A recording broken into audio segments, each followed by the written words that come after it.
Today we are going to look at the capital financing ownership of healthcare providers. And so healthcare, hospitals, doctors' offices, they're businesses just like everything else. Some are for-profit, some are not-for-profit. Now, just kind of go over some basics of when it comes to business.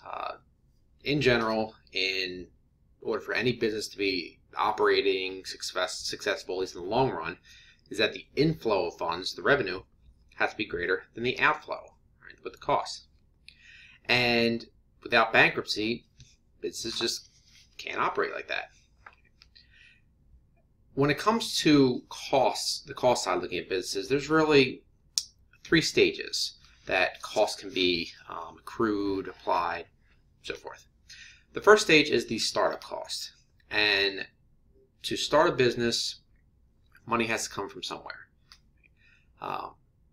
Before the doors open, you don't have the revenue coming in, and so you have to find some other way to get your money to start up. And so a lot of this is done with financing. A lot of it comes from outside sources. For the most part, people do not have enough money saved up to start a business, especially in medicine where the costs can be very high. And so they have to go to a bank, get a loan. They can do collateral, put their home or house. So it has to come from somewhere. So again, during the startup phase, you need to get money from somewhere because they don't have it coming in. The second phase when it comes to business costs is the regular operating expenses. And these are the expenses to run the business. So it's going to be the cost of your staff. It's going to be the cost of materials that are used, the supplies, electricity, all that. Now, during this phase, this is where most people think about costs. This is where the money is coming in. And so that revenue that's coming in obviously needs to cover these costs, but this is the only phase out of the three where there actually is revenue coming in. So that revenue not only has to cover these operating costs, but it also has to cover the startup and then the ending residuals, which we'll talk about in a second as well. So making decisions, you can't just think about what what you need to cover now. You also think about what you had to cover before and then looking forward. Now, the third part here of business expenses is the ending residuals. The ending residuals is expenses that you have or that a business has once it closes its doors. So people think, all right, well, it's done, it closed up shop, and so I guess there's no more costs. It's not true. These are expenses that have to be taken off the book. They have to be paid off.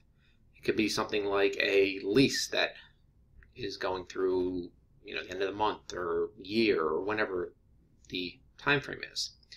It can be paying out like severance to your employees or anything that happens after you shut down. In economics and in business, you need to consider all three of these expenses when making decisions. So you can't just say, all right, well, I know that patients are going to come in, and so I'll have enough money coming in to cover my expenses of operating. Well, you also need to consider those startup costs and the ending residuals. So all that needs to be factored in. Now, when it comes to medicine compared to other industries, the business side of it, doctors can't get a business set up or a hospital set up any easier or more difficult than a place like a supermarket. There's different stages, there's different certifications, but many of the decisions when it comes to opening a doctor's office or hospital versus opening some other business are a lot of times very, very similar.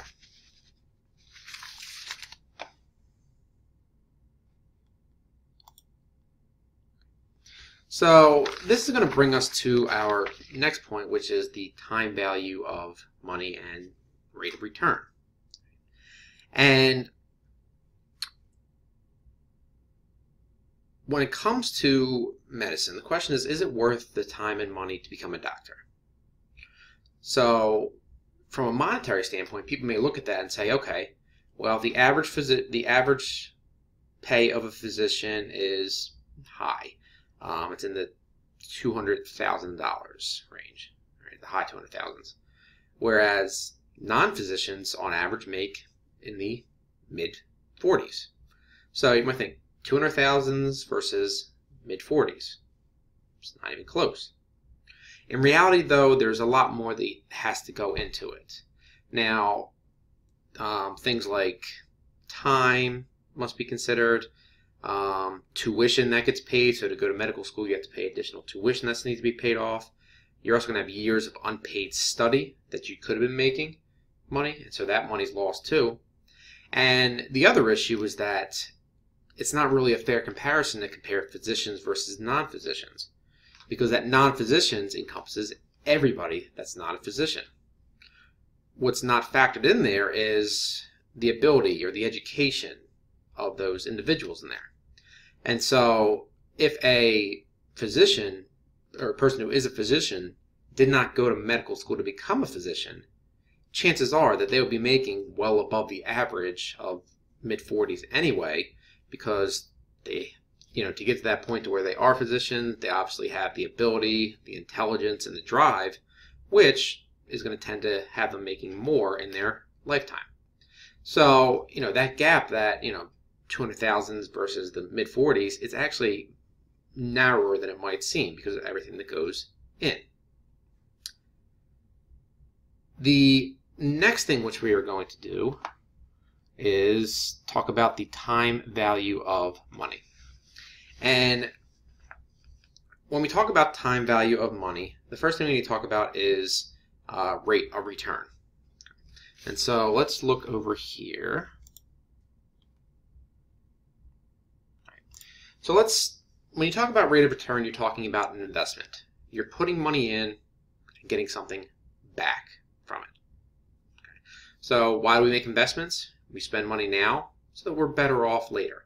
That's why people invest in the stock market, invest in property. Okay. So in this example, there's year one and year two. Right. You have a choice. You can either, let's say you finish up your undergrad degree and you're trying to think if you should go to graduate school for a year. If you leave school, let's say that you will go get a job and you'll be making $40,000 that year. Or if you stay in school, you don't have any money coming in. Year two, now if you leave school and you don't get that extra year, you're still going to make $40,000. But if you stay in school, you can make $46,000. And all right, so let's look at that. The next part is if you stay in school, you also have to pay tuition of $6,000. So let's look at the rate of return in year, I should say in year two. All right, so the rate of return is the gains you have divided by the cost, what it costs you to get there. So the gains of going to school, to staying in school for 1 year, all right, is the $46,000 that you would have, or the $40,000 you would have made, but now you're making $46,000. So you're gaining $6,000.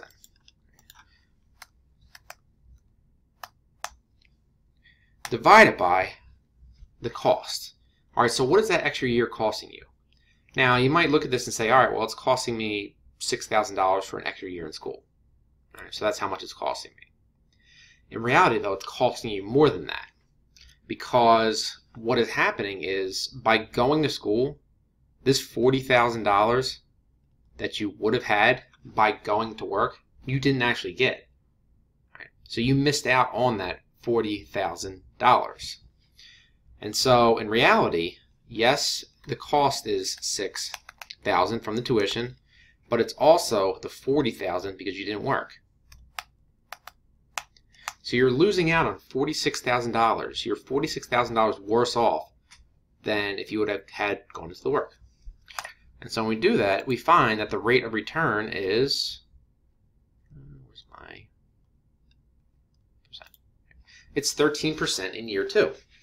So by going to school, all right, your return on that $46,000 investment is 13% in year two.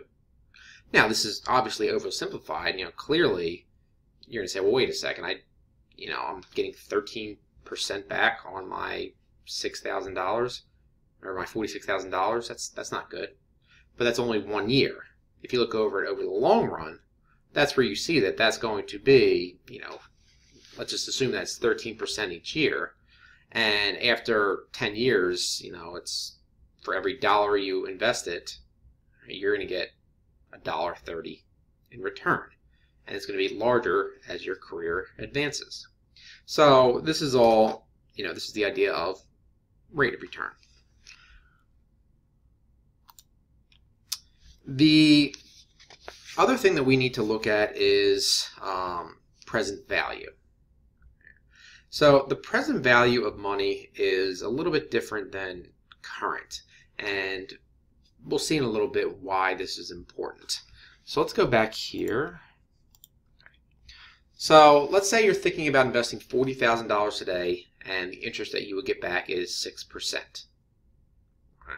So that means that in year one, that investment is going to be, you're going to get the $40,000 back, plus you're going to get 6% of that. So it's going to be this, the $40,000 times 1.06. Right. So that $40,000 today is going to be worth $42,400 next year because it's going to get 6% interest. All right. So what about year two? Well, you might look and say, all right, well, you gain $2,400 because that's 6%, so you get $2,400 more. It's not true. Because what's going to happen is in year one, you collected 6% on $40,000, but now you have $42,400. You're going to collect 6% on that. And so what you're going to get is going to be the 6% added on to the $42,400.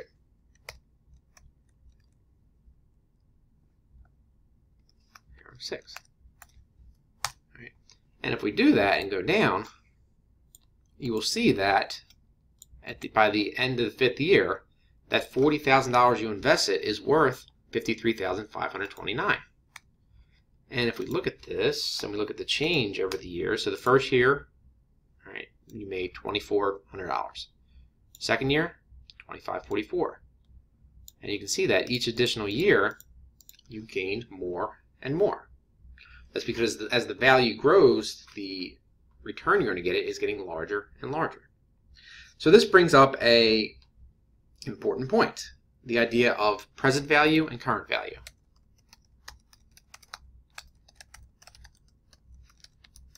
So present value is what something is worth today. Current value is what it's worth in whatever year you're looking at. So for example, this $53,529, that's the value of it in 5 years. That's how much it's worth in 5 years. But how much is that worth today? What is the present value? So if you're looking at it from today, how much is that worth today? Well, it's worth $40,000.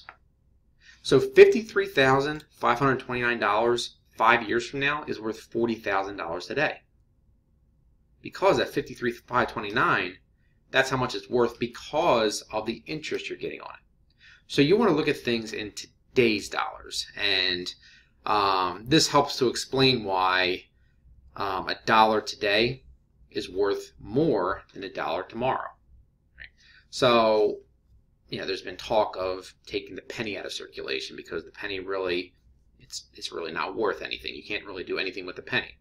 Whereas 30, 40 years ago, you could buy things with, where you needed the penny to get up to that point. So, the value of a dollar is constantly getting smaller. And so you want to look at the present value when looking long-term on your decisions.